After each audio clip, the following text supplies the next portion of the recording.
Okey, bismillahirrahmanirrahim. Assalamualaikum warahmatullahi wabarakatuh.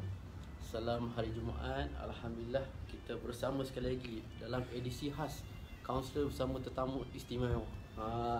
So inilah yang saya cakap bagi tadi, ada 4 orang tamu istimewa. Kan? Dan istimewa ditemani pula dengan cafe latte. He and she daripada UPM. So memang special, sedap dan harga istimewa. Untuk latte saja RM7, dan kalau americano RM5. So istimewa, harga student dan sedap. Baik, ini bukan nak promote minuman, tetapi kita nak promote ilmu-ilmu mereka. Baik, hari ni 4 orang ni yang sangat istimewa ni, mereka sebenarnya adalah pelajar yang akan berpraktikal di bahagian kaunseling UPM daripada 3 hari bulan 2 hingga 8 hari bulan 5. So dalam tempoh lebih kurang 3 bulan 3 bulan mereka akan bersama kami bahagian kaunseling, membantu membangunkan bahagian kaunseling UPM, menerusi program-program sesi kaunseling dan apa saja berkaitan dengan kaunseling. Baik, alhamdulillah, saya nak mereka perkenalkan. Mereka ni daripada Gen Y dan Z. Saya seorang X kat sini. Okay. Baik, so dia berkaitan dengan topik bagi tadi, tapi kali ni dikupas cantik oleh mereka yang memang berada dalam generasi tersebut. Mereka daripada Y dan Z. Okey, baik, saya minta mungkin daripada hujung, yang segap gaya tu, lelaki salah satu, apa satu-satunya, jaga lelaki Melayu tak akhir. So dan seterusnya kita akan minta yang lain perkenalkan. Silakan, Adul. Jadi, Assalamualaikum warahmatullahi wabarakatuh. Nama saya Sadul Haris bin Hamzah. Sadul Haris bin Hamzah, boleh panggil Adul lah. Adul. Nama glamour lah. Nama glamour Adul. Saya daripada Universiti Sultan Azlan Shah, USAS daripada Kuala Kangsar. Sedang berpraktikal lah dekat bahagian kaunseling UPM. Selama 3 bulan lebih rasanya. Saya rasa bermula pada 3 hari bulan 2 sehingga 8 hari bulan 5. Alhamdulillah, terima kasih.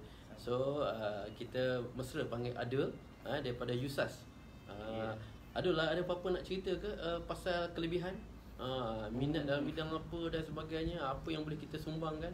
Macam kelebihan saya pada awalnya, macam sebelum-sebelum ni saya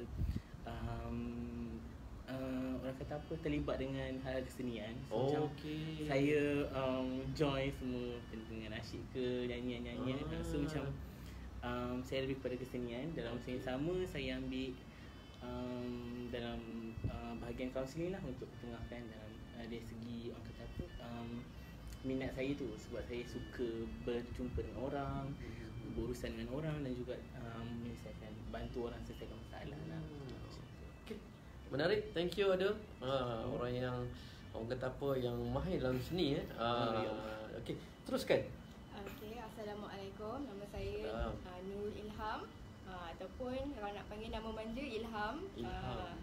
Okey, saya dari belajar praktikal dari University of Cyberjaya.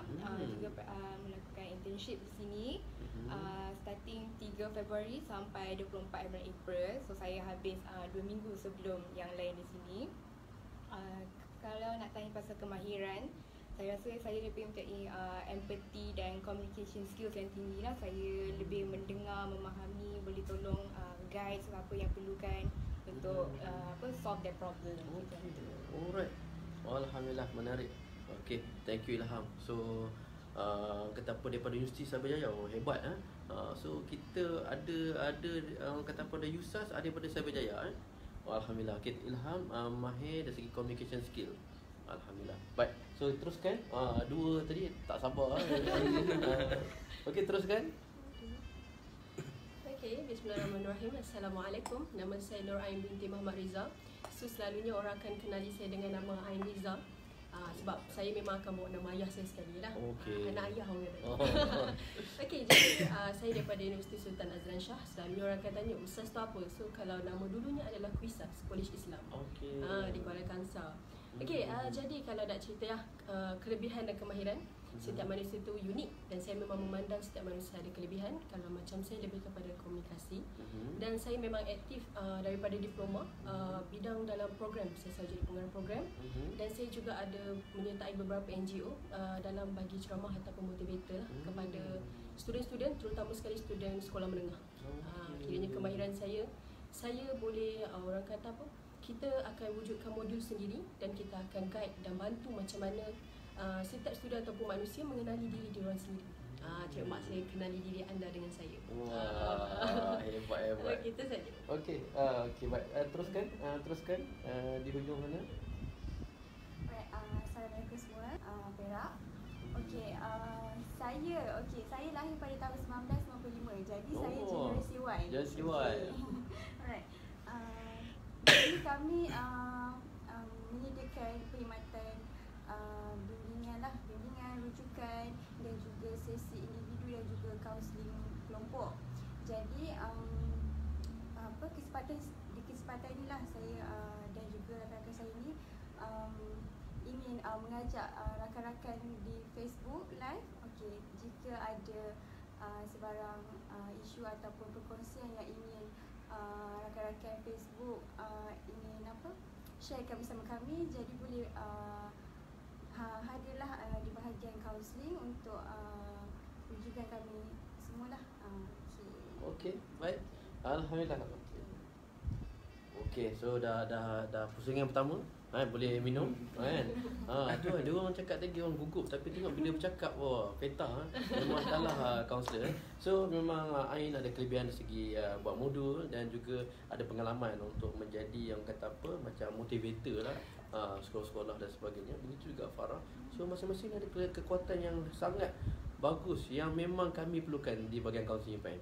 Dan pastinya anda yang mendengar ni semua generasi Y dan Z ni ada kelebihan. Jadi hadirlah ke tempat kami untuk dapatkan perkhidmatan daripada mereka ni. Kerana mereka ni tak lama, 3 bulan saja. Rugi kalau anda tak dapatkan perkhidmatan, terutama untuk sesi kaunseling. Dan pastinya daripada pelajar UPM tu, inilah generasi yang akan bantu anda. Kerana mereka adalah datang dan sama dengan generasi anda.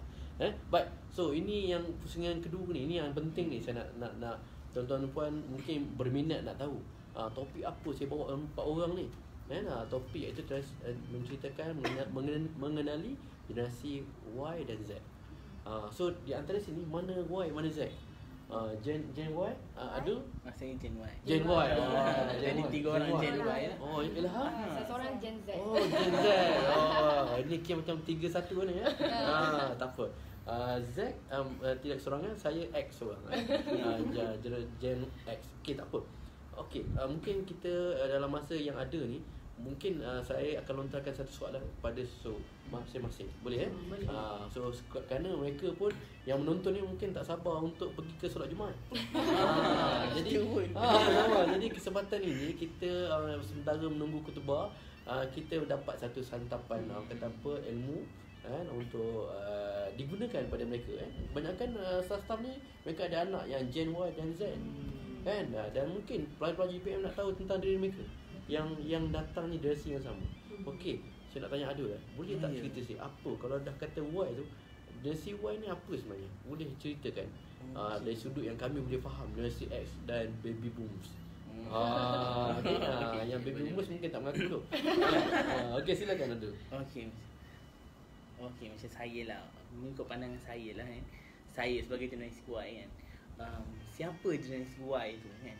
So kita nak tahu generasi Y tu. Generasi Y ni dia lahir waktu zaman di mana teknologi ni baru nak bermula. Jadi dekat situ orang kata macam mana generasi Y ni menganggap teknologi tu satu benda yang perlu diketengahkan. Jadi dengan adanya teknologi dan juga pandangan macam tu, generasi Y ni lebih bersifat lebih terbuka dengan pandangan-pandangan yang baru. Dalam masa yang sama, diorang ni jenis macam kami generasi Y lebih kepada macam kami nak explore banyak benda. Maksudnya macam kami tak nak duduk dalam satu waktu tu itu je yang kami nak explore. Kami ada benda lagi nak explore. Sebab tu kalau kita tengok generasi Y, dia ada pemikiran macam kalau ada dia tak boleh duduk macam diikat, dia macam terlampau ikat dengan peraturan. Sebab bagi dia macam dia nak fleksibel, nak bergerak sana sini. Dia tak faham kenapa dia perlu dikurung kat situ. Macam tu. Itulah generasi Y. Alright, so anda yang generasi X kan, cuba fahami. Ini suara hati mereka. Sebab mereka juga kaunselor dan mereka juga akan berhadapan perkara ini. Jadi so ini suara mereka ceritakan bahawa inilah generasi Y Yeah. Okay. So mungkin untuk generasi Z lah. So boleh tak Ilham cerita apa sebenarnya generasi Z ni macam mana ciri-ciri dia? Okay, generasi Z ni dia muda sikit lah daripada yang lain kan.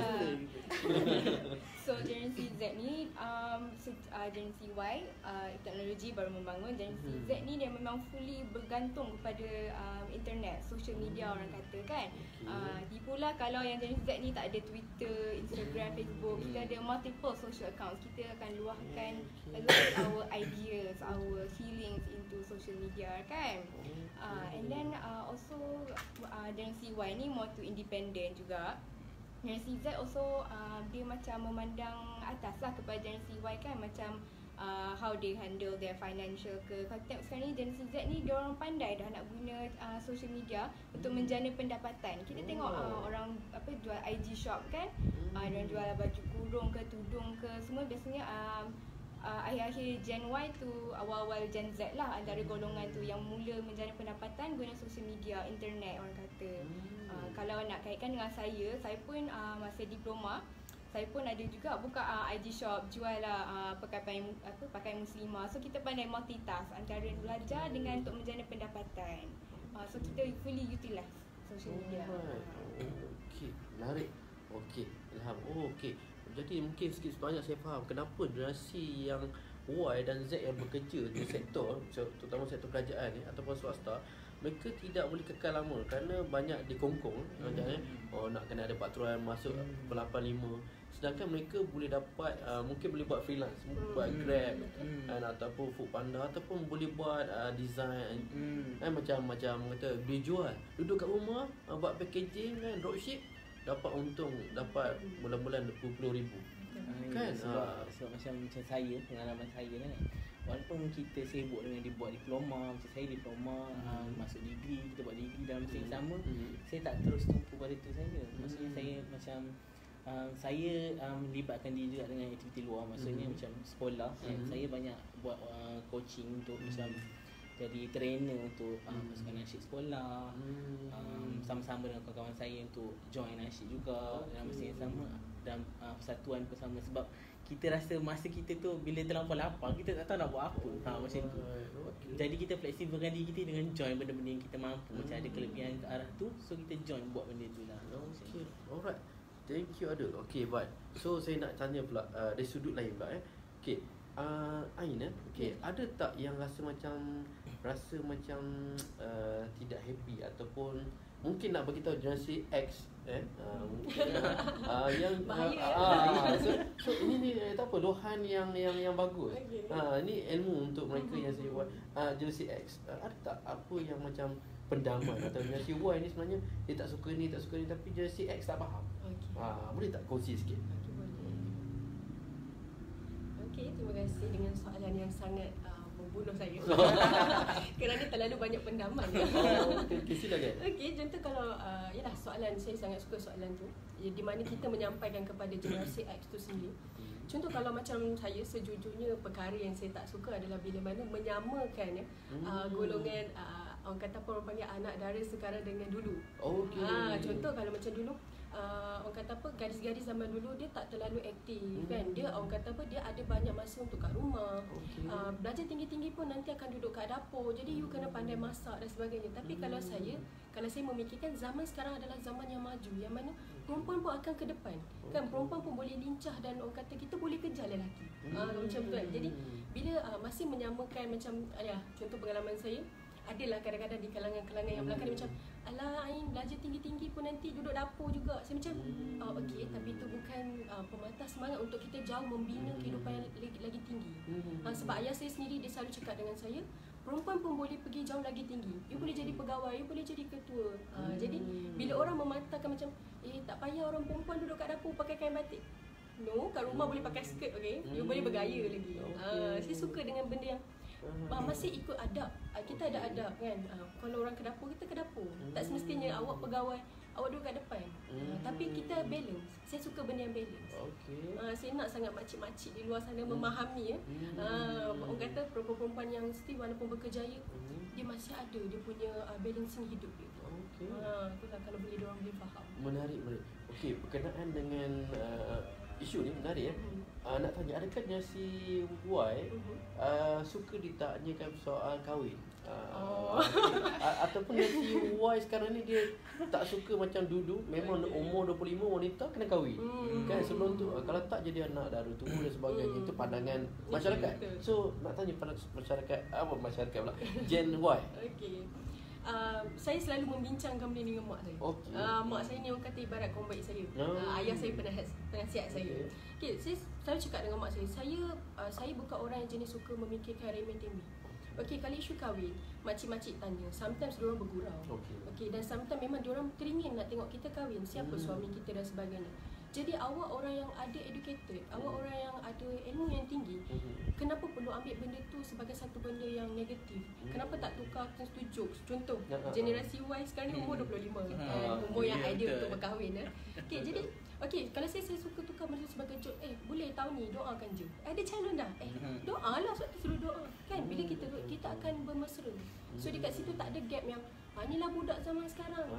Sombong, bertanya sikit tak boleh. Kan ada viral. Ada viral satu tu. Dia cakap macam ni, suami makcik single lagi, ada kosong lagi 3 kan? Bolehlah minang. Macam makcik tu nak bergurau. Memanglah ada makcik bawang, tapi kita anggap benda tu merapatkan hubungan. Tak salah kan? Kita tak nak bina curang. Betul. Itulah pendapat saya. Tapi itu jawapan kaunselor sebab dia positif. Jawapan Gen Y, dia suka atau tak suka? Dia tanya. Selalu kalau saya tengok kawan-kawan saya lain, diorang tak suka. Diorang akan mula mengelakkan diri macam tak nak datang kenduri. Tak nak jumpa dengan saudara mara. Sebab pada diorang jodoh tak sampai lagi, kenapa nak kecilkan hati? Mentang-mentang anak you kahwin awal, rezeki kahwin awal, kenapa nak hina saya? Sebab kadang-kadang yalah, soalan-soalan tu kadang sensitif, macam kamu tak bergaya, sebab tu kamu tak dapat jodoh. Jadi soalan tu sensitif semua. Okey, baik. Mungkin also Gen Y, Gen X dengar ini luahan anak muda Okey. Right. Okey. Sekejap saya. Saya takut tak dengar dia macam jauh Mungkin ada yang komen, insya-Allah nanti saya akan komen kemudian dan sebagainya. Okey, baik. Ini soalan terakhir dah Mungkin kalau ada masa sikit lagi saya mungkin akan buat kesimpulan ataupun tanya mereka kesimpulan akhir Okey, nak tanya soalan yang best Tadi soalan dah best, tapi mungkin lagi panas Okey, nak tanya pasal soal cinta. So mungkin yang Farah tak tahu kenapa dia dapat kan. Okey, nasib lah kan.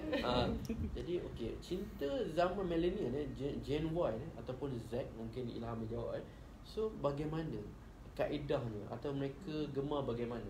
Macam dulu kalau X generasi saya, mereka suka bertemu. Kalau macam nak pujuk pun kena bertemu. Kalau tak keluar pun tunggu depan rumah.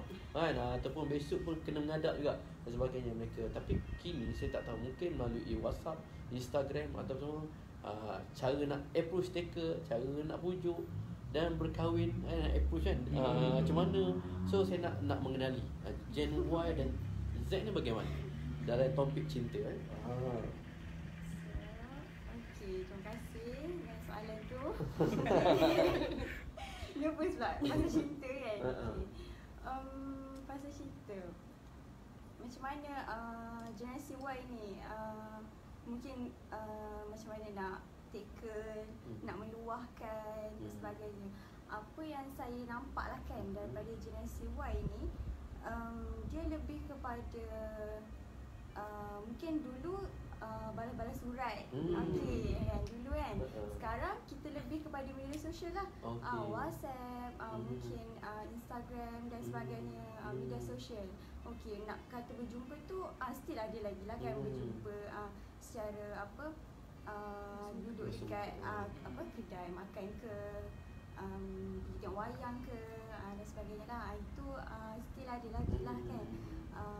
untuk perkara-perkara lain mungkin dari segi macam sebelum ni ada viral mengenai pasangan yang pergi naik limo. Dia lebih kepada kemewahan. Nampak kat situ dia tunjukkan ekspresikan cinta dia dengan macam itulah kan, perbuatan nampak bagi hadiah dan sebagainya, pergi dating pun dekat tempat-tempat yang macam orang kata romantik, viral lah, tempat-tempat yang macam tu. Dulu mungkin kita tak nampak, mungkin berjumpa dekat tempat-tempat tepi-tepi biasa, duduk dekat bawah pokok, macam tu je kan. Sekarang ni tempat-tempat yang macam tu, tempat-tempat yang ada orang kata ada sentimental value lah, macam tu. Okey, alright, terima kasih. Terima kasih Farah menjawab soalan tu. Sebenarnya banyak sebenarnya lagi. Kan, dan saya memang ada terbaca dan sebagainya, mereka cuba buat kelainan dan ada yang sampai persandingan bawah dasar laut dengan pakaian menyelam dan sebagainya. So mereka nak buat lain benda lain. Pakaian macam-macam macam-macam. Kemungkinan akan jadi viral dan mungkin macam Ilham cakap dia boleh dapat pendapatan. Viewer memang tinggi dan sebagainya. Mereka buat satu kelainan dan akan jadi satu mungkin kecaman, dan kecaman tu akan dapat pendapatan. So generasi Z pandai macam tu. Jadi yang mengkritiknya si X. Ni saja guru-guru santai dan sebagainya. Okey. Mungkin masa dah 21 minit. Jadi mungkin saya buat kesimpulan secara keseluruhan. Okey, dan sebenarnya banyak lagi faktor-faktor dan ciri-ciri lain. Kita tak sentuh dari muzik mereka. Apa genre nak sebut. Sebab kan muzik mereka Y lain, Z lain. Kan, dan mungkin dari segi hobi mereka pun lain. Kan, sudut pandang pemikiran mereka lain. Dan tapi kita dah dengar apa ciri Y dan ciri Z tadi. Jadi tuan-tuan puan, mudah-mudahan apa yang dibincangkan hari ini adalah dapat sedikit orang kata cambahan minda, idea bagaimana untuk approach golongan-golongan mereka ini.